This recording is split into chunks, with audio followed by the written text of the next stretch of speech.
The Battle of Shanghai was a major engagement of the Taiping Rebellion that occurred from June 1861 to July 1862. British and French troops used modern artillery on a large scale for the first time in China. Cannon fire inflicted heavy casualties on the Taiping forces, whose commander Li Ziusheng was wounded in the left leg by a shot fired from a cannon. Prelude: Shanghai had been occupied by the initial wave of the Taiping Rebellion in 1851, but was recovered by the king in February 1853. In June 1868, Taiping army of 20,000 led by Lai Wenguang had attacked Shanghai and reoccupied it for 5 months before withdrawing. In early 1861, Li Ziusheng was in control of Zhejiang and Jiangsu provinces, commanding over 600,000 Taiping troops. He aimed to capture the large but isolated city, one of the most important cities under the Qing government and home to an international port. At Li Ziusheng's request, the UK and France had promised to maintain neutrality.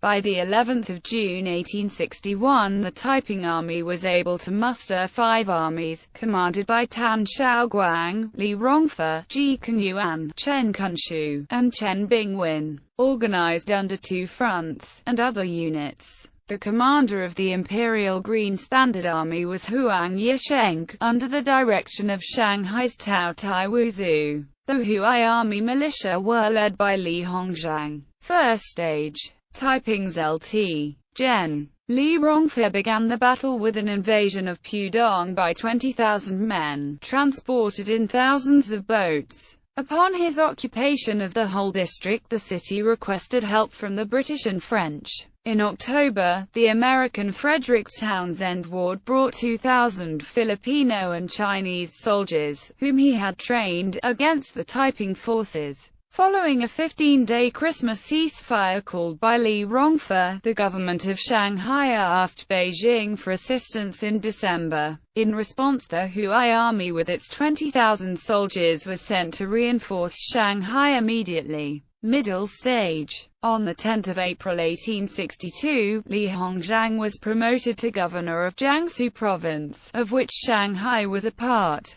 5 days later, the Huai army began their counterattack on Shanghai. At the same time, the mayor of Jinshan commanded 5,000 men of the Green Standard Army to surround and attack the city of Taikang, which was then occupied by Taiping forces. Li Ziusheng sent 100,000 men to relieve Taikang on 19 April. Despite orders from Li Hongzhang to withdraw, the mayor refused to do so, resulting in the loss of his entire force. On 29 April, Major General Chen Bingwen occupied Jiading, whose Qing garrison withdrew to Shanghai proper. The Taiping army then prepared to attack Songjiang and northwestern Shanghai from Jiading. Li Hongzhang ordered Major General Cheng Zuki, vice-commander of the Huai army, to counterattack against Chen Bingwen. On 1 May, Li Rongfe's force surrendered to the Huai army in Nanwei. Li Hongzhang delegated Brigadier Lu Mingxuan to accept their surrender, provoking Li Rongfe to order Lieutenant General Ji Kenyuan to make a series of attacks against Lu Mingxuan in the district. The failure of these attacks forced Li Rongfe to withdraw from Pudong on 10 May, ending 9 months of occupation. The Qing government thus regained control of eastern and southern Shanghai. On 8 May, Cheng Zuki launched an assault on the Taiping forces occupying Songjiang, and expelled them after 13 days of combat. Last stage. In September 1862, a Taiping army of 80,000 under the command of Tan Shaoguang mounted a second attack on Shanghai, which was defended by Maj. Gen. Guo Songlin of the Huai army. The initial assault, led by Chen Bingwen, faltered when Cheng Zuki destroyed all 20 Taiping camps. Chen Bingwen retreated to Sijiangkou, where he joined Tan Shaoguang. On 12 September, the consolidated Taiping forces, numbering 70,000, struck the Qing again from Taikang and Kunshan. Moving very rapidly, they reached Kangpu, only 5 kilometers from the city, and surrounded 20,000 imperial troops.